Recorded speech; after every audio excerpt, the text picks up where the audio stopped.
Jérôme Attal, bonjour. Bonjour. Un grand merci d'avoir accepté l'invitation de la Fringale culturelle.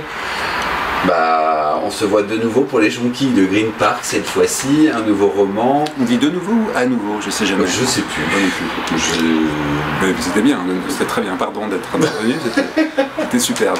Mais c'est quoi la réponse? Mais si j'avais dû écrire ce petit préambule, je me serais demandé. Je pense que à nouveau, si on se voit une nouvelle fois et de nouveau, j'en sais rien en fait. On leur demande. Oui, alors vous pouvez, c'est hashtag de nouveau, hashtag, enfin je sais pas ce que voilà, hashtag de nouveau ou à nouveau, donnez-nous la éclairez-nous, éclairez-nous. Alors, les jonquilles de Green Park, comment est née l'idée de ce livre, de cette histoire de Tommy qui a 13 ans et qu'on suit tout le long du roman? En fait, moi j'aime toujours prendre des univers qui sont un peu des terrains de jeu pour essayer d'y mettre mes préoccupations du moment ou plutôt que de raconter des histoires, j'aime bien essayer de trouver des histoires où je peux me raconter en quelque sorte, où je peux trouver. Et là j'avais très envie d'écrire un livre sur Londres parce que je suis très amoureux de Londres pour plusieurs raisons. C'est une ville que j'adore et puis je suis très anglophile. On devait se voir. Ouais. Et le rendez-vous a été annulé parce qu'il y avait les 70 ans de la reine. Les 90 ans de la reine, je l'ai rajeuni. Mais elle fait pas son âge. C'est pour ça. C'est vrai. Donc c'est très ancré. Et j'étais à Buckingham Palace, j'attendais qu'elle sorte pour me dire bonjour, et elle était au château de Windsor, donc j'ai rien compris. Vous y étiez quoi. Ouais.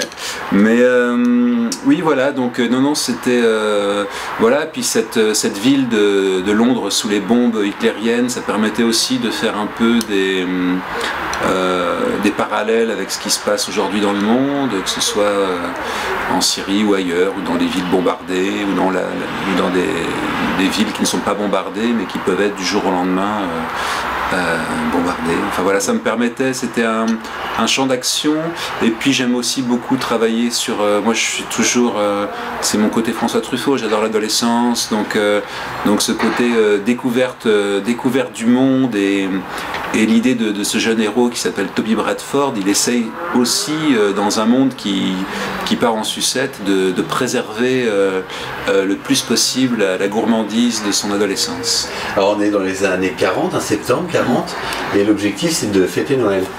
Ah bah oui, parce qu'ils veulent continuer à fêter Noël. Normalement c'est Noël à Londres, même encore aujourd'hui. Ouais. C'est toujours très festif. Ils ne se posent pas la question ils tergiversent pas pendant 4 heures pour savoir si on va mettre une crèche quelque part. Il y a un côté très festif, moi qui me fait penser beaucoup à mon enfance aussi sur cette histoire de Noël. Donc voilà. Enfin bref. Et dans les jonquilles de Green Park, ils se retrouvent tous dans les abris parce qu'ils échappent aux bombes, et puis dans la veillée de Noël, ils sont tous dans un sorte d'abri et ils essayent quand même de fêter Noël et de se retrouver. Et voilà. Alors après, pas après, ce roman, moi ce qui m'a plu dedans, c'est tout votre univers que je connais dans les précédents, mais j'ai trouvé ça hyper magique, plaisant, divertissant. La question que je voudrais vous poser, c'est comment vous faites?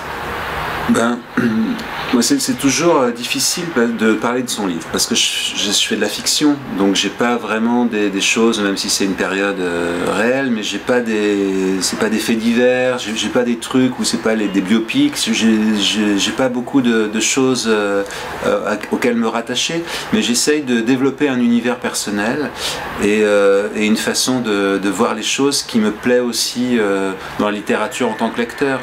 Moi j'aime bien les jolies phrases, quand je lis un roman de Francis Fitzgerald, quand je tombe sur une phrase qui me touche ou qui me happe, ouais. J'aime ça. Il y en a plein dans le bouquin. Bah ouais, c'est gentil, mais j'aime ça. J'aime pouvoir faire des choses qui happent plutôt que plutôt que de faire un page turner comme ça avec une intrigue vraiment haletante, même s'il y a quand même une intrigue dans ce livre, comme il y avait d'ailleurs dans Aide-moi si tu peux, mais j'essaye surtout que ce soit une sorte de refuge ou de choses qu'on puisse garder pour des phrases qu'on puisse garder avec soi, le temps de la lecture, et puis après, une fois qu'on a refermé le livre. C'est le projet en tout cas. Non mais c'est complètement atteint. Et malgré ce projet, je voudrais vous dire que je n'ai pas eu le prix Récamier du roman. Donc voilà. Bon, c'est fait. C'est comme ça, hein. C'est fait. Au prochain. Peut-être. Justement, vous êtes malheureux de ne pas avoir des prix? Ah non, mais j'en ai jamais, donc... mais non, en fait ils pensent jamais à moi, ils m'oublient toujours. Mais ils sont contents que je sois là, que je sois partie du décor, mais... Nominé. Non, je suis même pas nominé, non. Mais peut-être que... Non, en fait, je laisse peut-être un jour... J'ai eu quand même quelques prix, j'ai eu 3 prix dans ma vie. C'était même un triplé, donc c'était vachement bien. C'était à l'école André Marceau, en CM1. Des gens peuvent témoigner. J'ai eu le prix de camaraderie, le prix d'excellence et le prix d'anglais. Donc finalement, les gens quittent Green Park, c'est pas mal. Mais vous en voulez plus? Non, pas du tout. Non, c'est vrai que ça facilite les choses parce qu'on met une étiquette, on met prix machin truc sur son livre, alors tous les gens viennent plus facilement vers vous. Mais en dehors de ça, je sais pas, moi, quand les écrivains ne parlent que de ça, j'ai envie d'aller écrire des livres. Enfin, de trouver des terrains où on peut se réfugier. Voilà. Ce bouquin, il est court, hein, et pourtant, moi je conseillerais au lecteur de lire Les Jonquilles de Green Park en prenant son temps. Ouais, mais il est court, c'est pas si court que ça, c'est 250 pages. Absolument, mais c'est absolument pas un reproche, c'est justement pour vous dire que sur le coup, on pense qu'on va le lire très très vite, qu'on va l'avaler. Moi, j'ai passé un moment avec, mais j'avais pas envie d'aller vite. J'avais envie justement de garder les phrases qui étaient sympas, garder votre univers, parce que finalement, vous avez vraiment votre touche personnelle. Ouais. Alors ok, il n'y a pas de prix. Non, mais c'est ce que moi c'est ma vision aussi de la littérature, c'est-à-dire que ce que j'aime quand je vais lire un livre de quelqu'un qui je veux savoir qui il est dans le livre. C'est-à-dire que si j'ai envie qu'on me raconte une histoire, je vais regarder une série télé.